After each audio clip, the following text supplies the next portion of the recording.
online onto social media and was immediately struck by the barrage of abuse and just the profanities and the nature of negative discussion that takes place on, all of these social media sites. So since November till now, I have been sensitized, but in a manner desensitized to, the amount of abuse one can, be subject to in my, limited and very modest capacity as a content creator.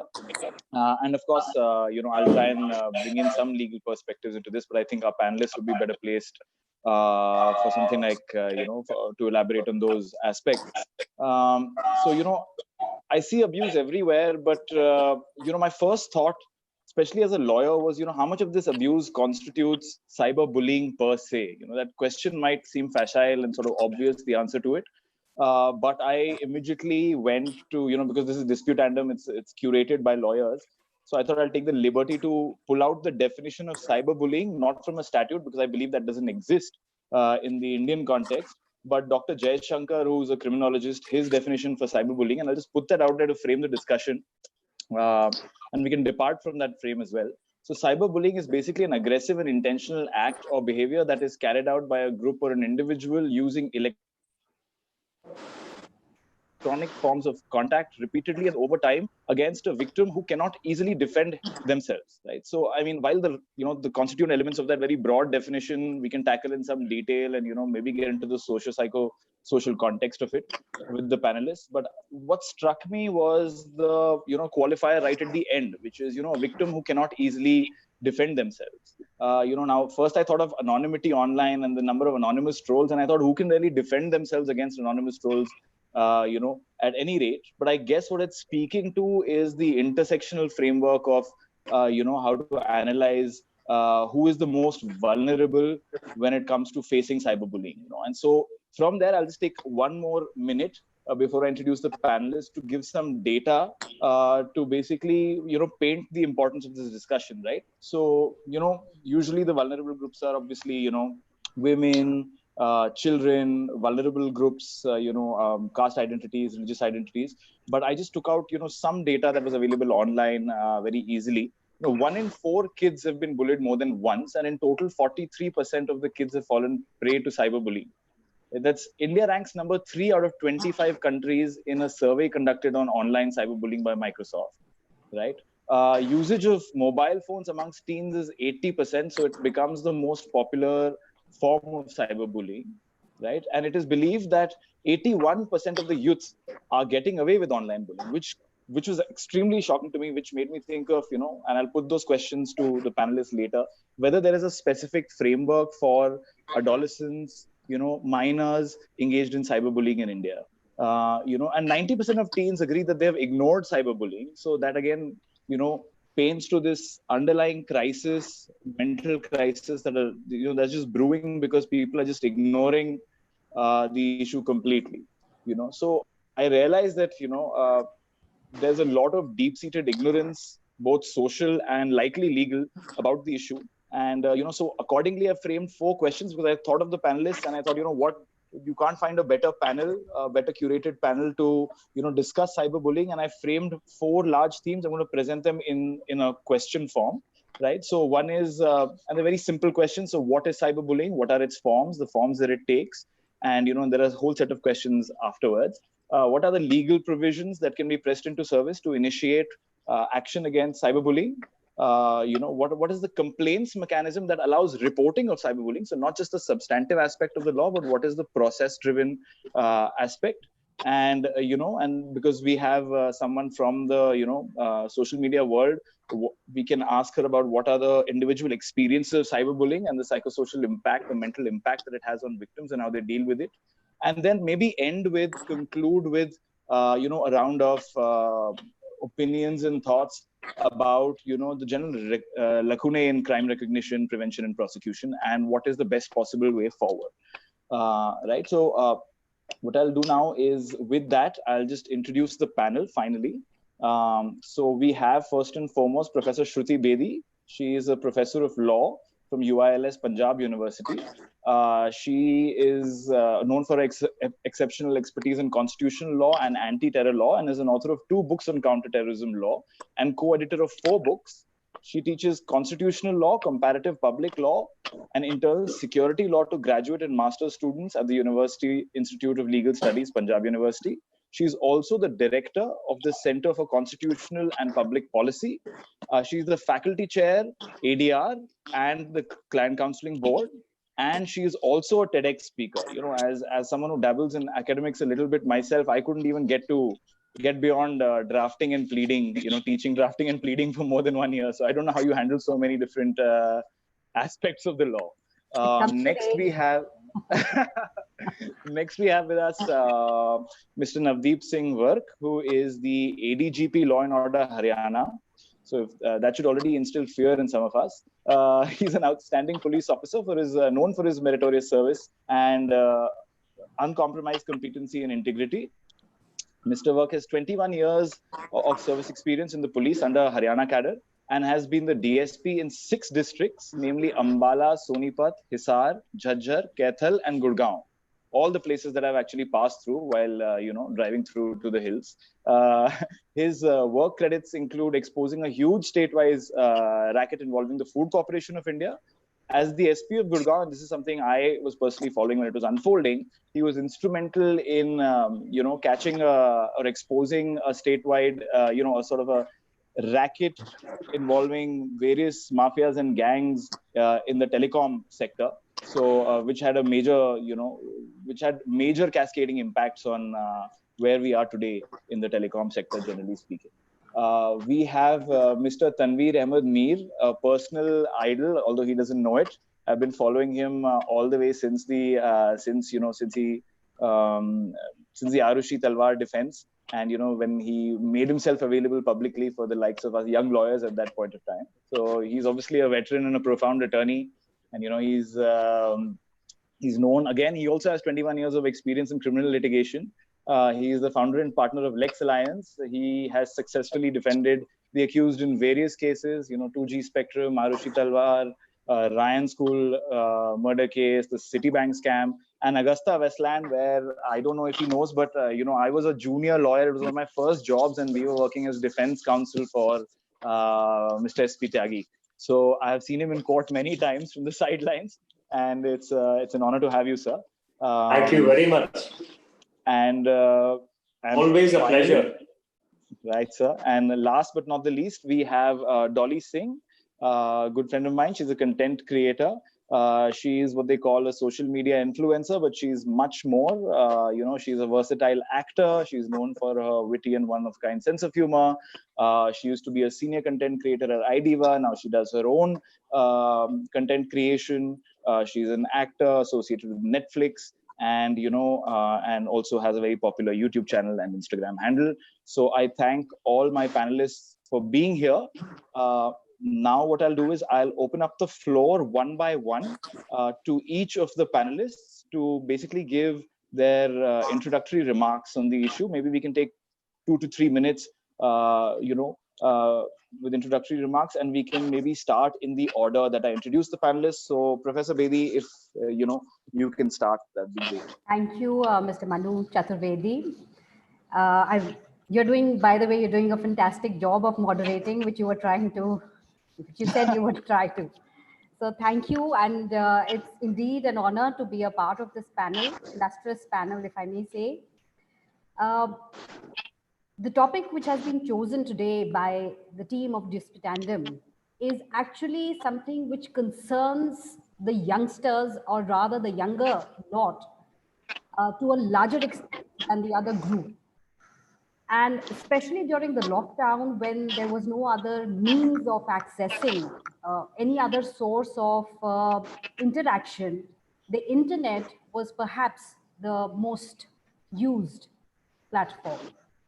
And the cyberspace, the cyber ecosystem of which everyone is a part of, and if I may say so, even the most illiterate person in India who may not be actually educated is a part of this social platform in some way or the other, because almost everyone, even if they cannot read and write, but they have a smartphone.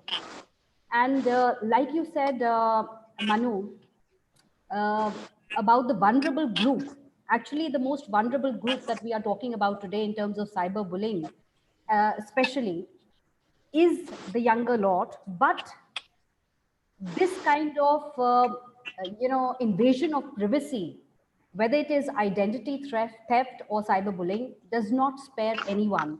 And if I may recall an instance during President Obama's government, uh, there was a notice sent out to all the presidents and the prime ministers in the world across that they knew that there was a surveillance on their personal information which was being carried out by America. And in fact, Angela Merkel was the first head of the state who took an initiative to go and speak with Obama to stop this kind of invasion of personal information being spied upon. And if you look at President Trump, he normally is not allowed to carry a smartphone. He has a normal phone, and he says that I miss my smartphone. And he says that if there is any kind of important information, do not send it through email. And that's where he's sort of made the white paper concept. So you have to courier things to the White House today, to the white paper. So what I mean to say is that privacy is an issue for everyone today because we are all a part of this cyberspace. And the younger generation, which is subjected to cyberbullying to a large extent, bullying has always been prevalent in the world, whether it's offline or online. But in today's time, when cyberspace is the medium that we are using, cyberbullying becomes a very important concern.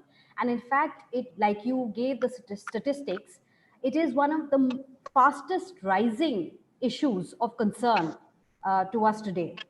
And and you've already given us a very good definition, which I think everybody is using. But the effect is of cyberbullying can be something which can be really drastic, which means maybe a person may be pushed to even end their lives. It can go to that extent. So it's the suicidal tendency which it results into is a major cause of concern. Also, when we talk of cyberbullying, it is a sort of a superior strength which is being used to intimidate. And this kind of superiority can be achieved virtually in the form of shameful pictures, for example, videos, or you create a fake profile, etc. And there's sort of a constant humiliation which you are being subjected to. Maybe insults are being brought on, false allegations may be there, and there are threats. And so basically, it's a hostile environment which a person has to undergo and to which he is being subjected to, which causes a psychological and emotional damage to the victim. And it is the sense of insecurity and stress and anxiety and depression, which is the result of this kind of cyberbullying, which leads to the suicidal behavior. And like you said, there is no specific legislation in India. So we need to really look into this, but I'll come to the part later of universities and schools. What kind of sort of a mechanism do we have in place for tackling such cyberbullying? Thank you, Professor. So thank you very much. If Navdeep ji will give his introductory remarks, and he can probably take something from Professor Bedi and build on it.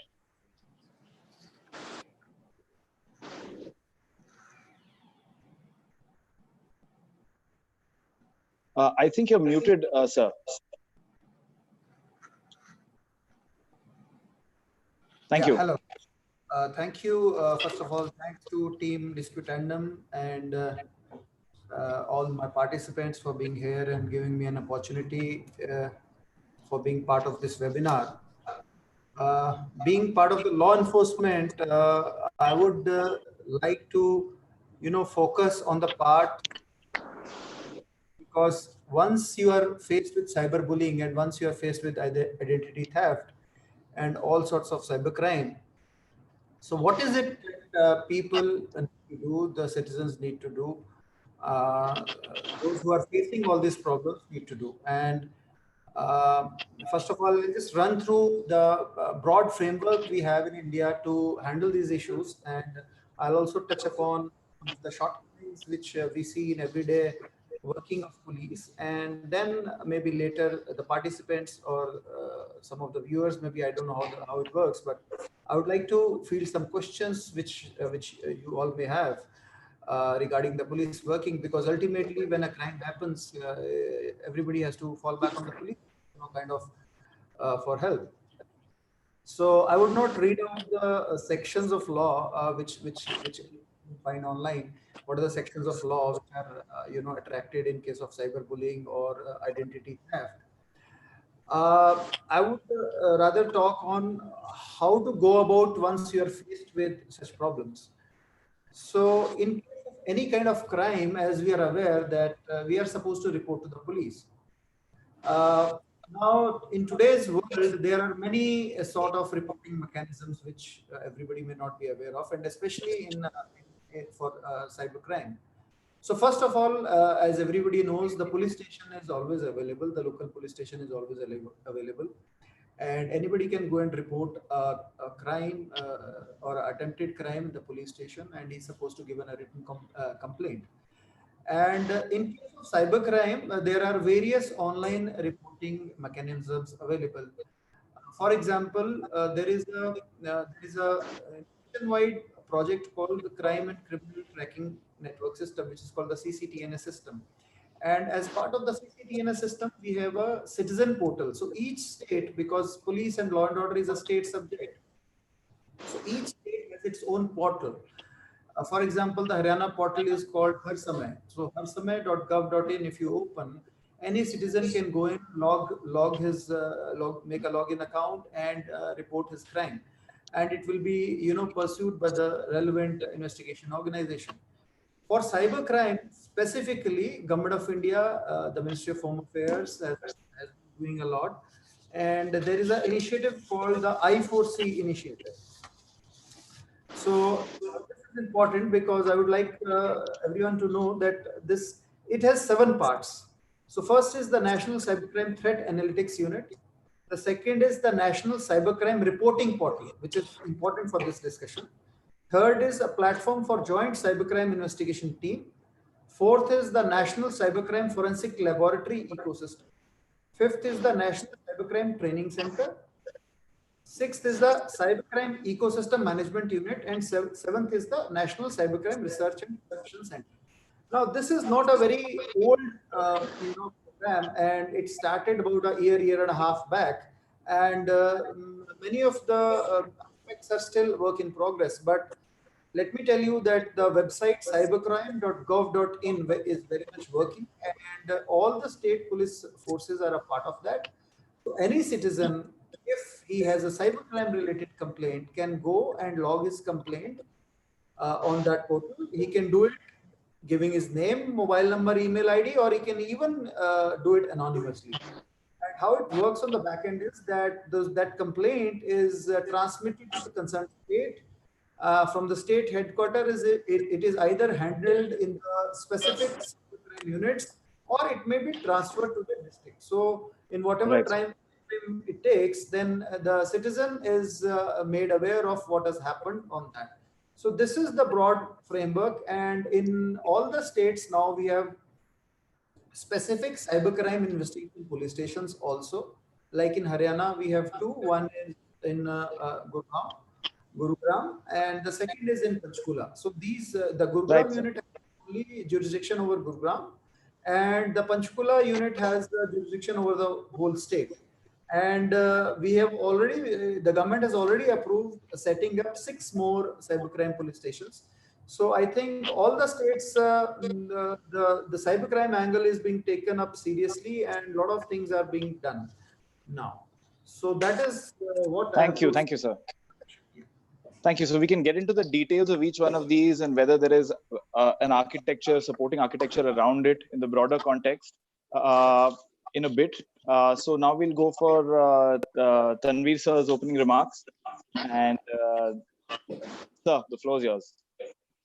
Thank you very much, Manu and Shrey, for inviting me to this webinar. Some wonderful people out here. And the topic can't be much better, in the sense that this is something which concerns the society at large today. and all classes of the society. So it invigorates every lawyer, law enforcement officer, law teacher, practicing lawyer, students, or otherwise.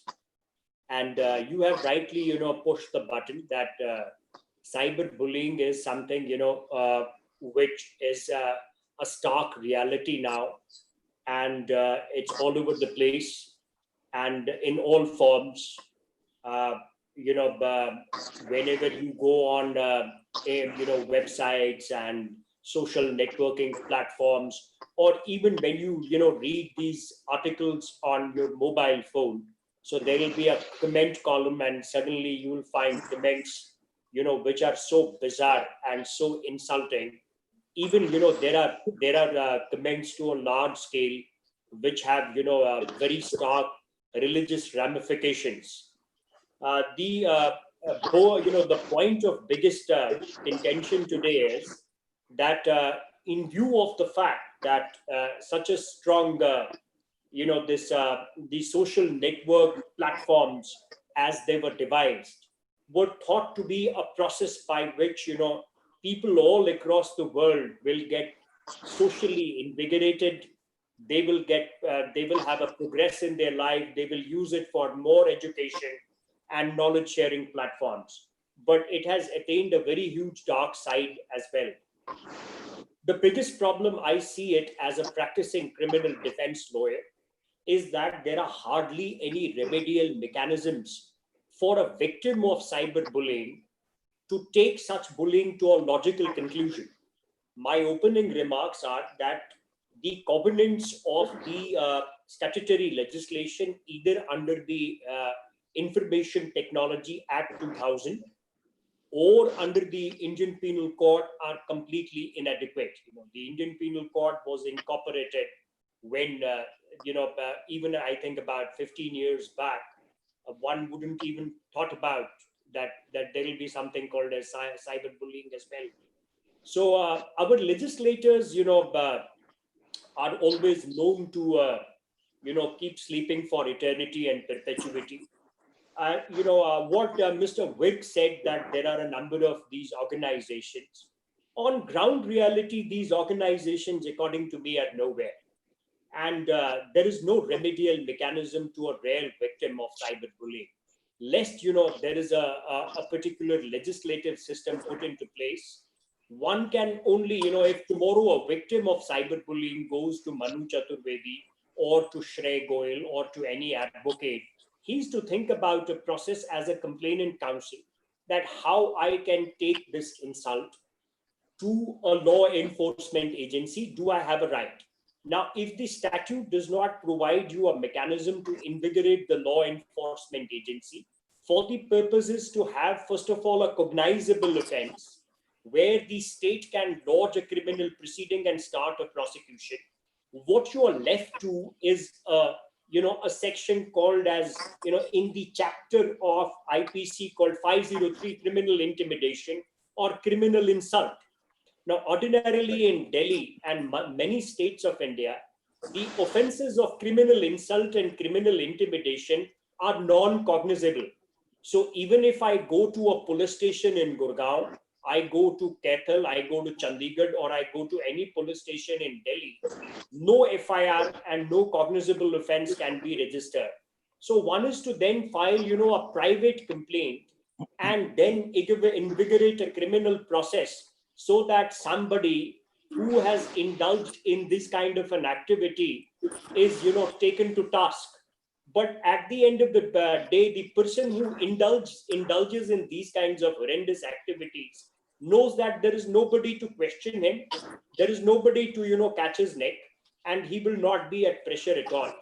So in my humble opinion, I think it is high time, just like the government of India has bringing really quick amendments in, say, Money Laundering Act or other legislations, to catch economic offenders. I think the government of India deliberately does not want to bring any criminal mechanism into cyberbullying, because a large number of political stooges also abuse constantly on social networks, and it serves as a mechanism to achieve political ends. That's why I feel that government of India is not deliberately, acting in this way. I'll call Very a interesting. spade Yeah. and a bone a bone. Absolutely, sir. Thank you. Thank you for that. We can actually get into how that ties up with autonomy as well, anonymity as well, because anonymity affords another very thick layer of protection in terms of just the capabilities to resolve that crime in the first instance.